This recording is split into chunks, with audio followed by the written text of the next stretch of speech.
ပွဲကင်းထဲမှာကဲနဲ့ပေါက်ကြတဲ့ပရိသတ်တွေကြောင့်ဝမ်းနည်းစွာရင်ဖွင့်လာတဲ့မင်းသားအောင်စပူပရိသတ်များအားလုံးပဲမင်္ဂလာပါရှင်။တစ်ပင်မြင့်လေးလေးတိုက်ချမ်းလေးဆိုတဲ့စကားပုံကမင်းသားအောင်စပူအတွက်တော့ကွက်တိမှတ်ကန်နေပါတယ်။အခုဆိုရင်တော့အောင်စပူစပွဲမှာပရိသတ်တွေကခဲနဲ့ပေါက်ကြတာပါ။လက်ရှိမြန်မာနိုင်ငံမှာအောင်မြင့်ဆုံးဇာတ်မင်းသားဘယ်သူလဲလို့မေးရင်အောင်စပူလို့ပဲဖြေကြမှာပါ။သူရဲ့ဇာတ်ကတကယ့်ကိုကြောက်ခမန်းလေးလေးပါပဲ။ဘယ်မျိုးဘယ်ရွာမှာက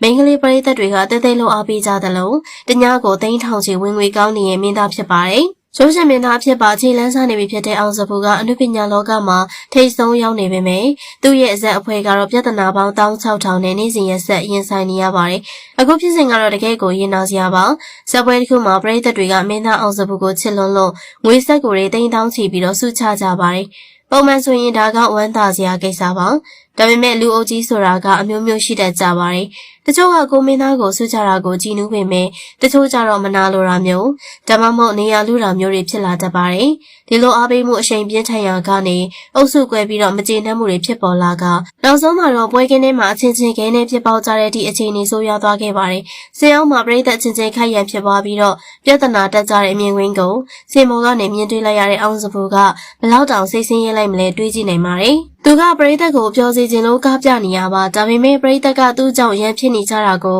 မြင်ရတော့အယူကျုံမရဖြစ်ခဲ့ရပါတယ်။ဒါကြောင့်လည်းအောင်စပူကတချင်းဆိုတာတွေကတာတွေကိုခဏရက်ပြီးတော့အချင်းချင်းခဲတွေနဲ့မပေါက်ကြပါနဲ့ရန်မဖြစ်ကြပါနဲ့ပြားဆိုပြီးအတနာခံကဝန်းနေစွာနဲ့ပြောဆိုလာခဲ့ရပါတယ်။အနုပညာရှင်တယောက်အနေနဲ့ကိုယ့်ရဲ့ပွဲမှာကိုယ့်ရဲ့ပရိသတ်တွေသွေးထွက်တန်ယိုဖြစ်မှာကိုဘယ်သူမှမလိုလားကြပါဘူး။တကယ်တော့အောင်စပူရဲ့ဘဝကအပြင်းပန်းကြည့်ရင်အောင်မြင်နေပေမဲ့မလွယ်ကူပါဘူး။တစ်ဖက်မှာအောင်မြင်တဲ့မင်းသားဖြစ်လို့ဝင်ငွေတွေသိန်းထောင်ချီရနေပေမဲ့တခြားတစ်ဖက်မှာတော့ပြဿနာပေါင်း16000နဲ့ရင်ဆိုင်နေရတာပါခေါင်းဆောင်တယောက်အနေနဲ့ဇက်တစ်ခုလုံးကိုထိမ့်သိမ်းရတာမလွယ်ကူပါဘူးပရိသတ်ကြီးလည်းမှတ်မိကြအောင်ပါ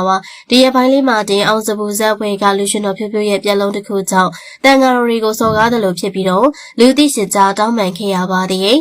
ဒါတင်မကသေးပါဘူးအရင်လတုန်းကလည်းကလေးတယောက်ကိုစင်မော်ခေါ်တင်ပြီးတော့ဟာတာလုပ်ခဲ့တဲ့ကိစ္စကြောင့်ပြဿနာတက်ခဲ့ကမြန်မာနိုင်ငံတပင်အစည်းအရုံးမှာခံဝင်ထိုးထားရတာတွေရှိပါတယ်ဒီလိုပြဿနာတွေတစ်ခုပြီးတစ်ခုဖြစ်လာတာကအောင်စပူအတွက်တော့ကြီးမားတဲ့စိတ်ဖိစီးမှုပါပဲအဖွဲ့သားတွေအမားကိုလည်းခေါင်းဆောင်နေနဲ့တာဝန်ယူရတယ်လို့အခုလိုပရိသတ်တွေရဲ့စီကံမဲ့မှုဂဲနဲ့ပေါက်မှုတွေကိုလည်းဖြေရှင်းနေရပါတယ်ငွေရတိုင်းစိတ်ချမ်းသာတာမဟုတ်ဘူးဆိုတာအောင်စပူရဲ့လက်ရှိအခြေအနေကသက်သေပြနေပါတယ်အောင်မြင်မှုအရှိန်ရနေတဲ့အချိန်မှာဒီလိုဘေးပရာတွေကသူ့ရဲ့အနုပညာခရီးလမ်းကိုနှောင့်နှေးစေနိုင်ပါတယ်။အချုပ်ပြောရရင်တော့အောင်စပူဟာပရိသတ်ကိုအကောင်းဆုံးဖျော်ဖြေခြင်းနဲ့စေတနာမှန်ပေမယ့်ပတ်ဝန်းကျင်အခြေအနေရကြောင့်စိတ်မောလူမောဖြစ်နေရရှာပါတယ်။ပရိသတ်တွေအနေနဲ့ကိုချစ်တဲ့မင်းသားစိတ်ချမ်းသာဖို့ဆိုရင်ပွဲကင်းထဲမှာစီကံရှိရှိရင်းကြည်ကြည်အားပေးကြဖို့လိုအပ်နေပါပြီ။ခဲနဲ့ပေါက်တာရန်ဖြစ်တာတွေကမင်းသားကိုအားပေးရမရောက်ပဲမင်းသားရဲ့ဂုဏ်သိက္ခာကိုပါထိခိုက်စေနိုင်ပါတယ်။ကဲပရိသတ်ကြီးတစ်ဖက်မှာအောင်မြင်မှုတွေရနေပေမဲ့တစ်ဖက်မှာဖိအားတွေများပြီးတော့စိတ်ဆင်းရဲနေရတဲ့အောင်စပူကိုတနာမိကြလား